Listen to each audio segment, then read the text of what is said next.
welcome back. I'm Di, and today I'm bringing you another episode of Finishing the Series.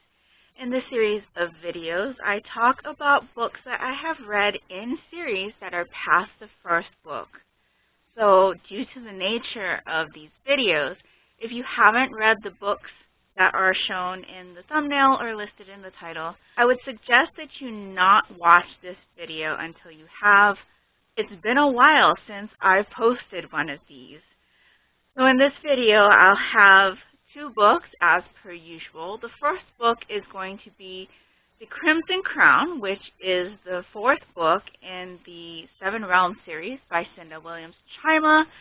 I read that one back in June 2020, and I did actually record my thoughts about it right after I finished it, but I hadn't read a book that was past the first book in a series since then, so I haven't been able to publish my thoughts because I just don't normally put out finishing the series videos on single volumes. So I've saved it all this time until I read another book that was past the first book in a series, and that book was Silent Night, Deadly Night, which is the fourth book in the Year-Round Christmas Mystery series by Vicki Delaney. This was the Book 1 Cozies Club, or first in a series Cozy Mystery Book Club bonus book for the month of December 2020. So I am going to flip you over to past Di, back from June 2020, to share with you my thoughts on The Crimson Crown, and then I'll be back with you in a bit to share my thoughts with you on Silent Night, Deadly Night. So I finished The Crimson Crown, which is the fourth book and the final book in the Seven Realms series by Cinda Williams Chima this week. And I have to say that I really enjoyed this installment. This series has definitely been a journey for me. From the beginning, it was a very rocky start. You know, if I hadn't been buddy reading it with a few friends and pushed through, I probably would have DNF'd the first book. But I'm really glad that I continued. The ending of this series was everything I could have asked for. Certain characters got their just desserts. Other characters were called out for actions that had taken place during the series. From the beginning, characters we followed throughout the series received justice for things that had happened to them in the past. There was definitely a big surprise at the end, and the story overall ended really well. I'm very happy with my reading experience for this last book. The chapters are really short in this series as a whole, so that really helps to provide a little bit of momentum as far as the story goes. In this particular volume, we're not bouncing back and forth between Risa and Han as much as we had been in previous installments, which also helped the fluidity of the story for me. I was still definitely more interested in what was going on with Han than what was going on with Risa for most of this book, but at a certain point in this installment, I was really invested in what was going on with both of them. So that was a nice surprise. And yeah, this installment definitely had a lot of momentum because things are coming to a point. There is an invasion. Certain factions in the queendom are trying to make a move politically, and there are definitely points where you question different characters' loyalty. Though I have to say on that point that something that was very obvious was going to happen going into this one happened, and I'm glad that that situation didn't drag out for a very long time. I think if it had, that would definitely have brought down a lot of the momentum for me, because it's a point that could have been dwelled on for a long time, even though for myself I knew what the outcome would be. But I'm glad with the way that it played out. And yeah, that's pretty much all I've got to say about this one. You kind of get the feeling that when you really enjoy a book, it's hard for you to point out specifics about things, especially in a series of videos like this where I try not to be too spoilery, even though I do mention at the beginning of each video that it could contain spoilers, just because I'm talking about subsequent installments in each series. But even though I say that, I definitely try not to be too spoilery in what I talk about and not give away things. And it gets hard to tell you things that I really enjoyed about this story without pointing out specifics. So just know that I really enjoyed this series as a whole. I'm really glad that I continued past the first book, because with each installment, the series just gained more momentum and more momentum. I think the only real point that I had an issue with was the fact that Raisa had constantly been talking about boys, and even in the earlier part of this installment, she's still talking a lot about boys, but it definitely gets toned down as we get through the installment, especially with everything that's going on. And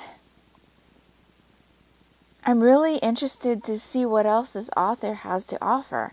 I do have another book of hers on my shelf. I believe it's called The Dragon Heir, and it's from the series that is kind of introduced at the end of this installment.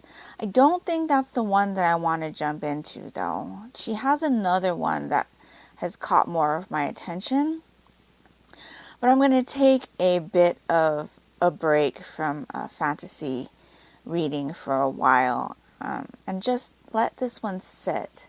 I don't read a lot of fantasy, and a lot of times it's because there's too much world building, there's too much going on for me. But I think because this was a young adult fantasy series, that made it a lot more palatable for me and a lot easier to follow. So yeah, I will definitely be checking out more of Cinda Williams Chima's work, but not right away. I did really enjoy this one. I'm glad to have finished another series. And yeah, so that's all I've got to say about the Seven Realms series as a whole and the Crimson Crown individually. So let's talk about Silent Night, Deadly Night, the fourth book in the year-round Christmas mystery series by Vicki Delaney. This is a series that Book One Cozy's Club, or my book club, the first in the series, Cozy Mystery Book Club, has been following for the past 4 years.